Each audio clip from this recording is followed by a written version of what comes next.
Hey folks, welcome back to Belting Hill Farms, and I'm Farmer Luke. So, today's adventure, thought we'd go over and check in with our sheep.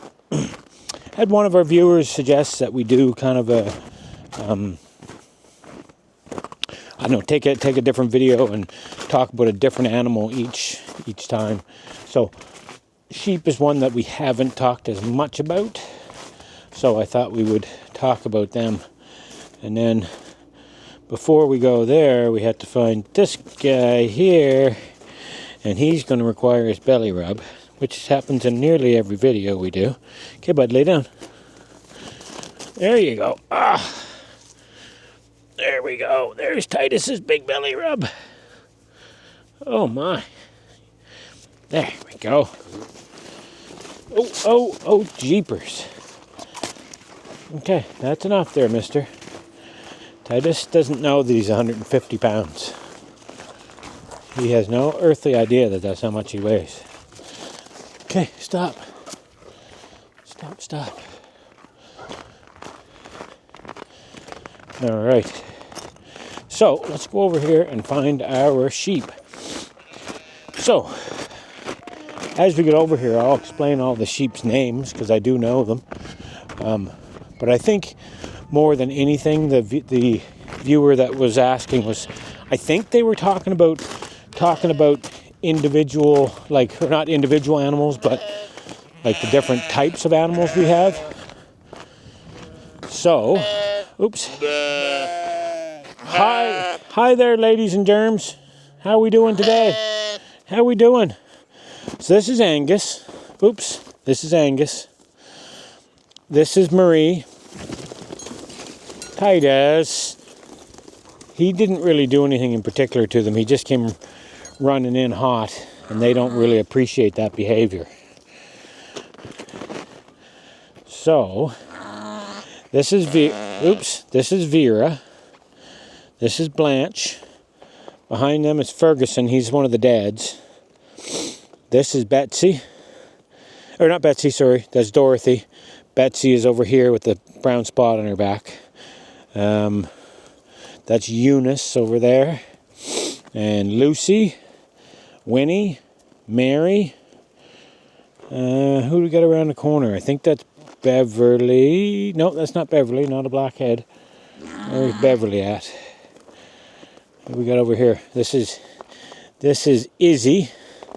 This is Muriel. And who else this is Beverly over here. The black head. She looks like a Dorper, but she's not. And this is Annie. And Shirley, actually.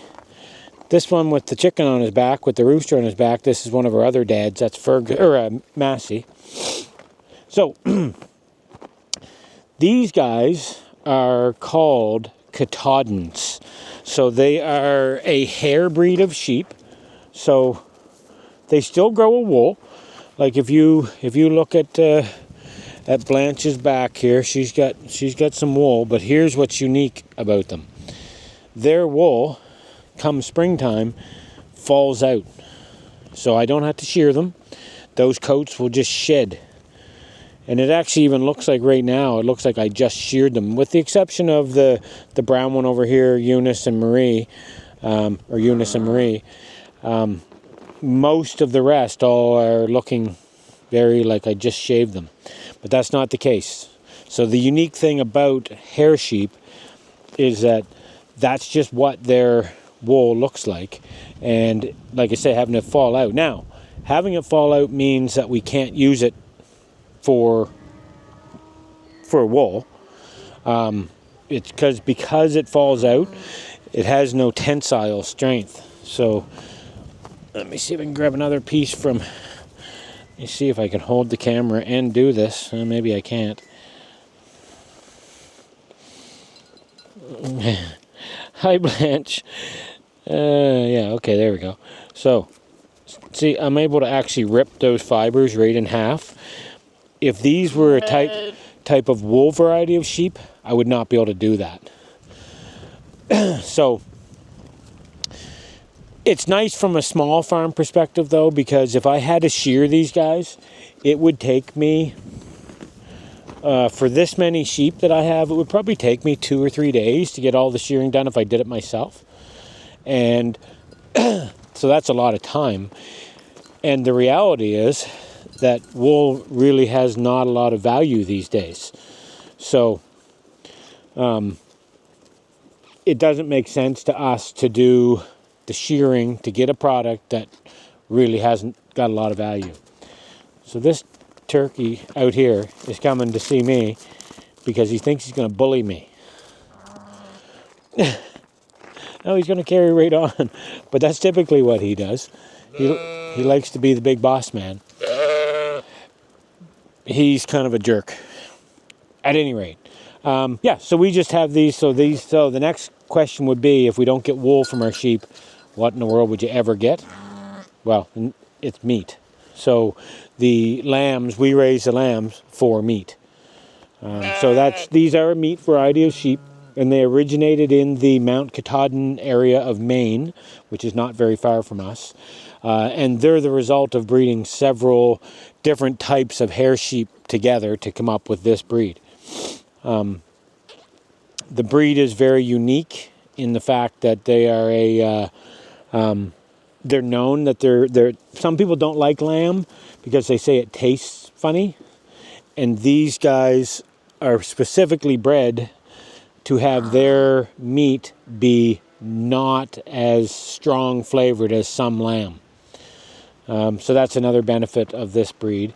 And pound for pound, we tell people usually that the sheep are probably one of the best deals on the farm, because these lambs can be ready to go in a year.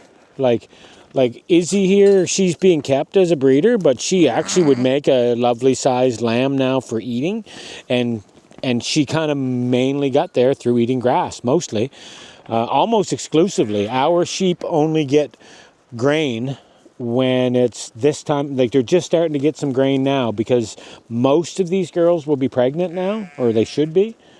So they'll start getting some grain now to just help with raising their babies inside. And by first part of April, so basically a month and a half, they should be starting to have babies. So, yeah. I don't know what else to tell you about them, about the sheep. So, another thing is that they're doing here, you'll see this little girl here, she's chewing. And that chewing, she's chewing her cud. So sheep, just like cows, are ruminants, which mean they have 4-chambered stomachs, and the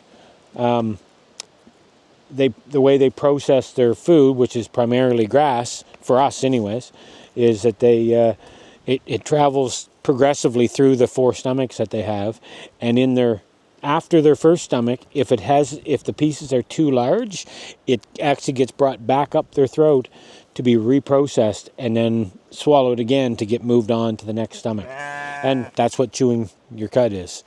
So, yeah. All right, folks. Well, that's probably as much nonsense as you can tolerate from me for one day. So I did want to encourage you that I got to watch my back, because Ferguson is behind me and he's apt to headbutt me. If you do like our content and what we've been providing you, we really would encourage you to subscribe. We love seeing your comments. Doesn't matter what the content is, what the comment is. We just love hearing your comments. Now, Mr. Titus, can I take your toy from you? So what Titus is... where's he at? What he's playing with is one of my moose shoulder bones that I intended to keep so that I could use it for calling moose this coming year. And he found it. So now I got to hide it from him. Or hopefully I will. So now I put it up in the corner up there. And he's mad that I took his bone from him. All right. At any rate, let me get back to what I was saying. So yeah, if you like our content, please subscribe, and please feel free to let us know in the comments, like what parts you like more, if you'd like a particular video, and hopefully the commenter who had asked for a more in-depth look at the animals, hopefully today answered what you were looking for. And if it did, please let us know that. And if it didn't, let us know that. All right, folks, time to get the big truck started up. And I got to go head out and meet Farmer Joe. See you, folks. Farmer Luke checking out from Belting Hill Farms.